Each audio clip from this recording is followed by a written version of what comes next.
Ќе ги замоли дуи и албанците генерално дека Македонија има проблем со тоа што е наметнато на сила. Нели збореше Мицко криминалци дека се тие 8 што гласа од кај него, нели Крсто, Бети и други, нели беа криминалци. Нели ги исклучи од партија. Па истите тие криминални действија сега е во можност да ги анулира. Само да ја извести Грција едно, а внатрешното уставно уредување има 2/3 да го спроведе.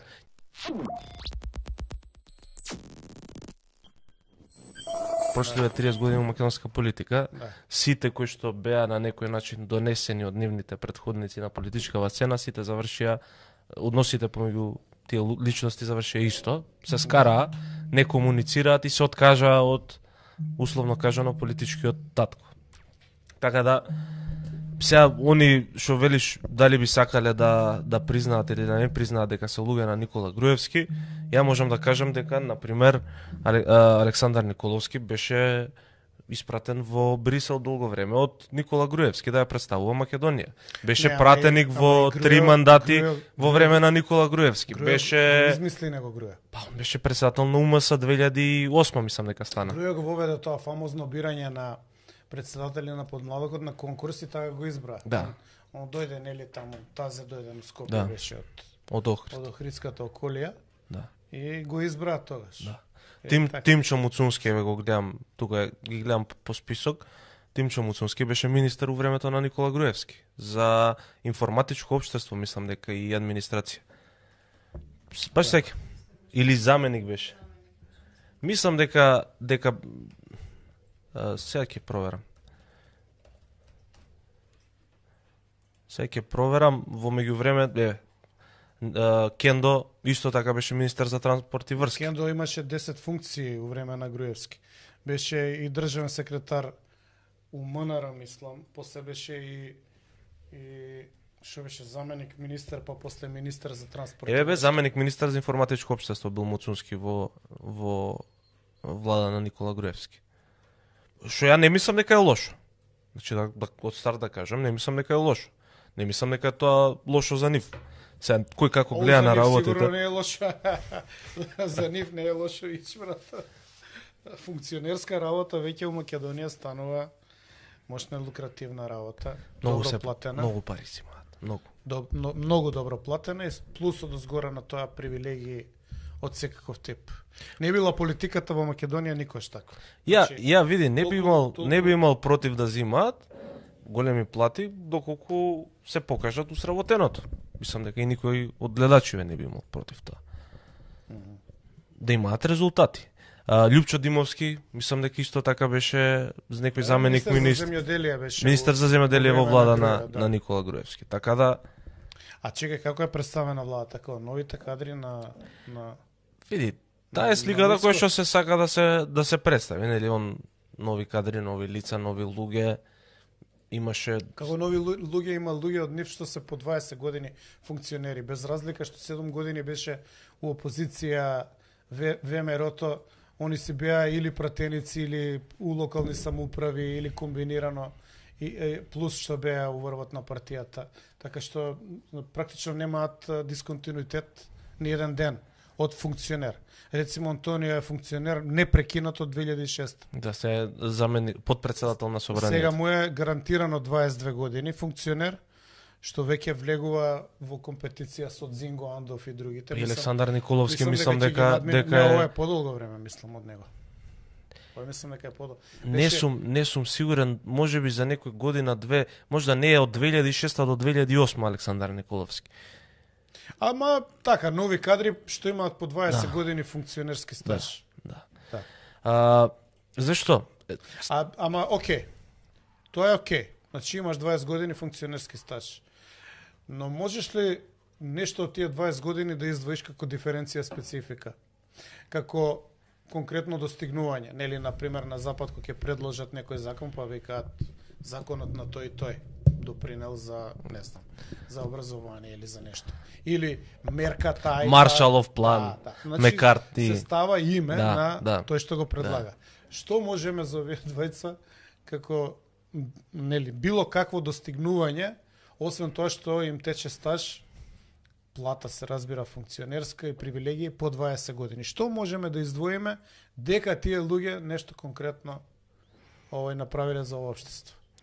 Ако сум искрен, Тоа се рачунали?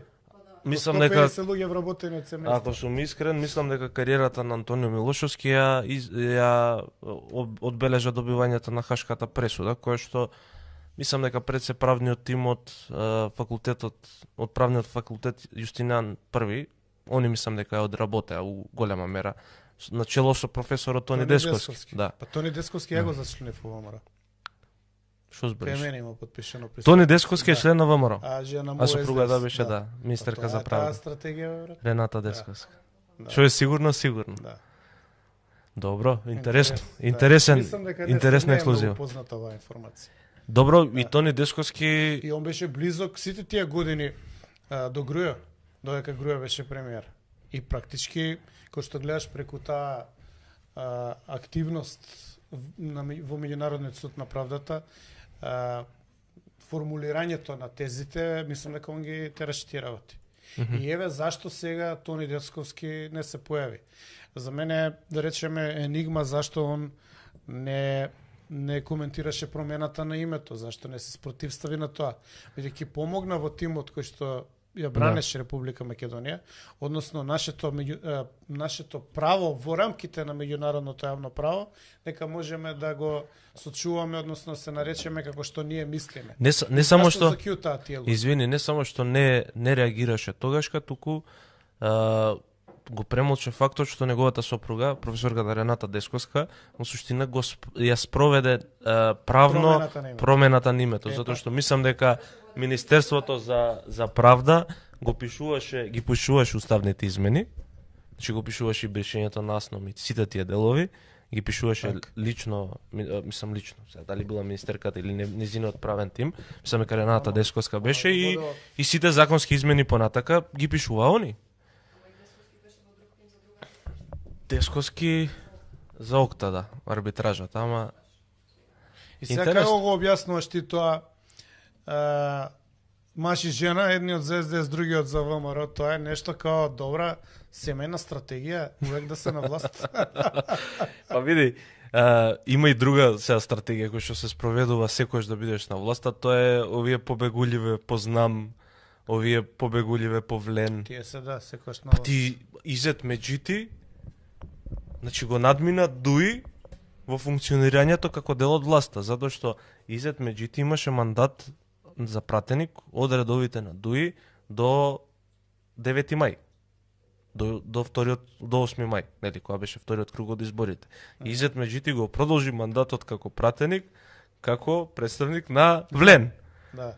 Така да, во суштина, тоа е Изет Меджити го надживеа Дуи, практично.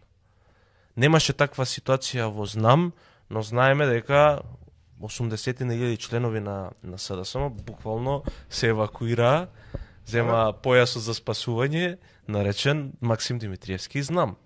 Си ги измија рацете од гревоите од промена на името, договор со Бугарија, од шарена револуција. Не, си го зема континуитетот, ти му го донесоа на Мицко. Значи, они му го донесоа континуитетот на Мицко. Меѓу другото, нешто се зборували, се знаели, имали нешто ново, еве. Дали сте слушнали, ќе се враќали името? Ќе го коментираме тоа. Не само што нема да се враќа, туку продужували туку ќе се почитува Преспанскиот Филип. Што е позицијата? Па нели позицијата е ала Мицотакис, значи нашиот Мицкоски. Што вика? Вика дека не му се допаѓа, ама мора да се почитува уставот и законот.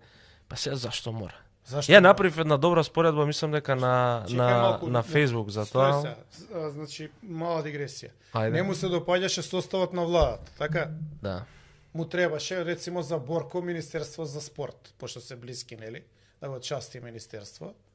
Зема 2/3 собра и го смени. Ама Борко, ако бидем искрени, единствениот нов кадар и чесен, не испрлен, не извалкан со ништо. Тоа не ми е поентата, не ме интересира. Мене реално Борко не ме интересира воопшто. Ја имам друго мислење, него поентата е он не му се допаѓаше според закон формираната структура на влада. Собра 2/3 пратеници, за да го смени. Тоа е изглед на владата, за да ја направи најголемата влада во Европа, така? Да. Значи, кога нешто не се допаѓа, макар и да ти треба 2/3 од пратеници, се собираш макар и дуј да ти треба. Да. Па сега, како бе тоа не му се допаѓаше изгледот и структурата на владата, му се допаѓа Преспанскиот? Види. Па едноставно ќе извести Грција дека го прекинува Преспанскиот и ќе ги направи веднаш потребните уставни измени, ќе го врати уставното име со 2/3 и со Дуј. Ќе ги замоли Дуј и албанците генерално дека Македонија има проблем со тоа што е наметнато на сила. Нели збореше Мицко криминалци дека се тие 8 што гласаа од кај него? Нели Крсто, Бети и другите? Нели беа криминалци? Нели ги исклучи од партија? Па истите тие криминални действија сега е во можност да ги анулира. Само да ја извести Грција едно, а внатрешното уставно уредување има 2